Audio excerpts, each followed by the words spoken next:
Bonjour tout le monde, j'espère que vous allez bien. Le 13 décembre 2020, j'ai sorti une vidéo intitulée Internet et mes pires souvenirs d'enfance, dans laquelle je vous présentais du contenu qui m'avait marqué étant enfant. Je vous avais proposé de me raconter vos expériences personnelles par le biais de l'espace commentaire, dans l'optique d'en faire une vidéo intitulée Les pires souvenirs d'enfance de ma communauté, en lien avec Internet et les médias en général. Installez-vous confortablement et découvrons ensemble Vos frayeurs d'enfance.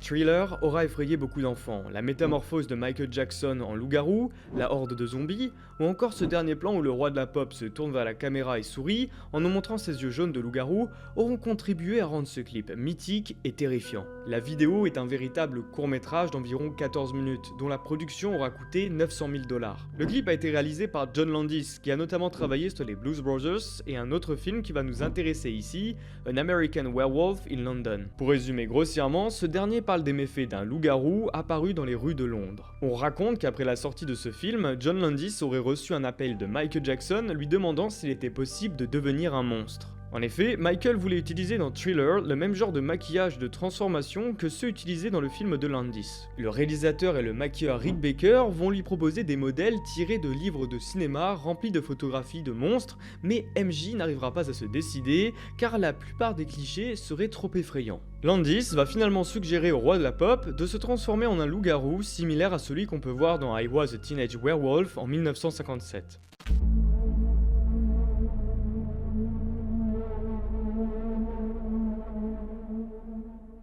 Si vous ne le saviez pas, la peur des clowns est aussi nommée la coulrophobie. En faisant des recherches sur internet, je suis tombé sur une étude menée en 2016 par le site Vox et l'organisme Morning Consult qui interrogeait 1999 Américains pour savoir à quel niveau ils avaient peur des clowns et 42% de ceux-ci ont déclaré en avoir peur. Attention, ici il faut savoir que ce sondage a été réalisé dans un contexte particulier. En effet, en 2016, beaucoup de personnes déguisées en clowns s'amusaient à effrayer les gens à des heures tardives, comme on a pu le voir en France avec la mode des clowns tueurs. Afin de vérifier si cette crainte ne se limitait pas à ces farceurs costumés, un autre sondage a été mené. Les participants ont reçu une série de photos de clowns et ont dû évaluer le degré d'effroi de chacun d'entre eux, de très effrayant à pas effrayant du tout. Résultat, les deux images de clowns de rue, toutes deux tirées de séquences d'actualité, ont suscité le plus de crainte. 91% des gens ont trouvé les images au moins un peu effrayantes. Concernant les autres photos, le clown du Cirque du Soleil a effrayé 79% de personnes, le chanteur d'opéra Luciano Pavarotti habillé en clown 72%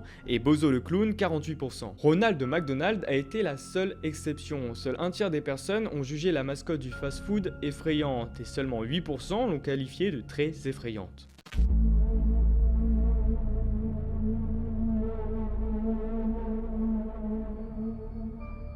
Les origines autour de la photo smile.jpg sont floues. Selon le site Now Your Meme, l'histoire et le fichier auraient été postés pour la première fois sur le forum paranormal de 4chan en 2008. Comme l'écrit Beluga, cette photographie représente une sorte de chien, semblable à un husky sibérien, assis dans une salle éclairée par le flash d'un appareil photo.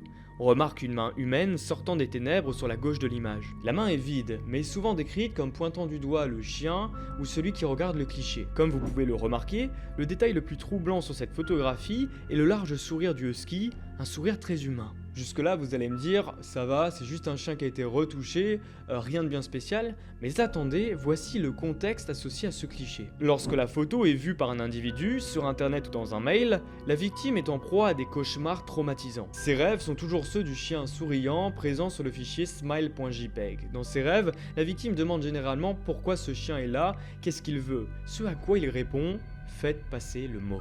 Faites passer le mot signifie que les victimes doivent envoyer le fichier image à d'autres utilisateurs, et ainsi créer une chaîne de lettres pour contaminer le plus de personnes possible. SmileDog est capable de tourmenter ses victimes dans leur sommeil pendant des mois, voire des années, jusqu'à ce qu'elles passent le mot ou qu'elles se suicident, et ce dernier cas étant beaucoup plus fréquent. On raconte même que si le souhait de SmileDog n'est pas exaucé au bout de 3 jours, l'image peut muter et se déformer, représentant une forme beaucoup plus inquiétante. Heureusement que tout ça c'est juste une creepypasta.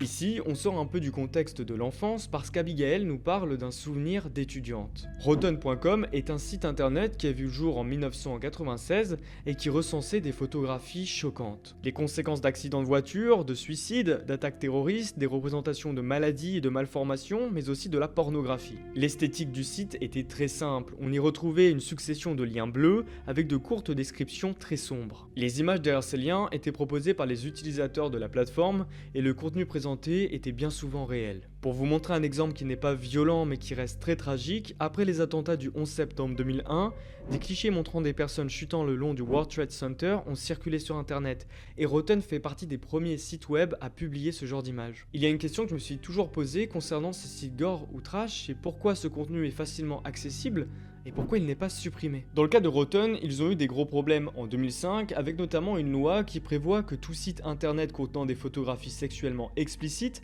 doit pouvoir justifier de l'âge, du nom et du bon vouloir des personnes exposées. Comme vous vous en doutez, les administrateurs ne possédaient pas du tout ces informations, ce qui a eu comme conséquence la suppression d'une grande partie des images. Cependant, beaucoup d'entre elles sont toujours en circulation et c'est très compliqué de faire disparaître ce genre de choses de la toile malgré la pression des autorités et de la famille des victimes. Pour ce faire, il faudrait identifier chaque serveur et lui ordonner de supprimer le contenu, ce qui est une procédure très longue. Au même moment où ce contenu sera supprimé, un autre site l'aura très probablement republié et ainsi de suite.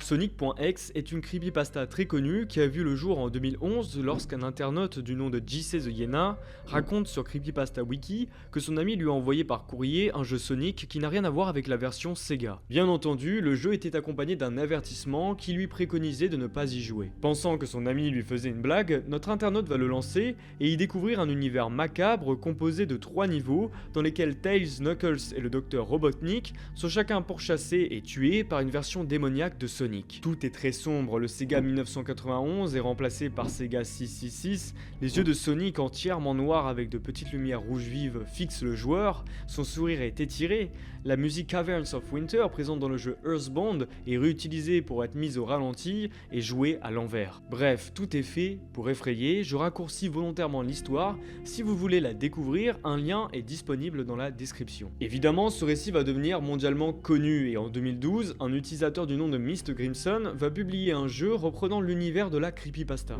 On peut jouer avec Tails, Knuckles, puis le docteur Robotnik. Il est impossible de gagner dans ce jeu. Sonic, qui est un démon, fait perdre chaque personnage et avant le game over, on peut voir son visage avec la phrase I am God, également utilisée dans l'histoire. Si ça vous intéresse, un lien du jeu est disponible en description.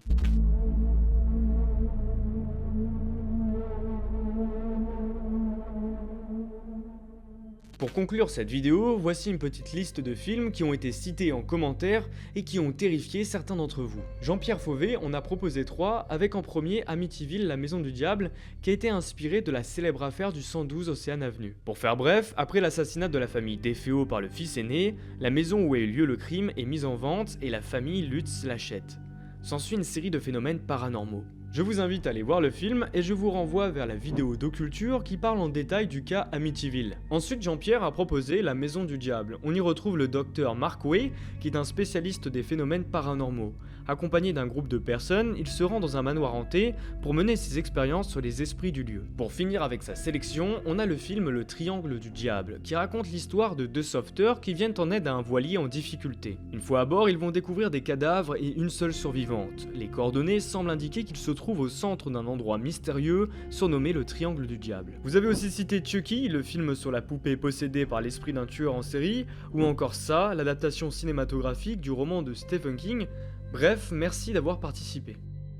On arrive désormais à la fin de la vidéo, j'espère qu'elle vous aura plu, c'était vraiment un plaisir de pouvoir lire vos témoignages et d'en sélectionner quelques-uns pour vous les présenter. On se retrouve très bientôt pour une nouvelle vidéo, c'était Singularis 7, ciao!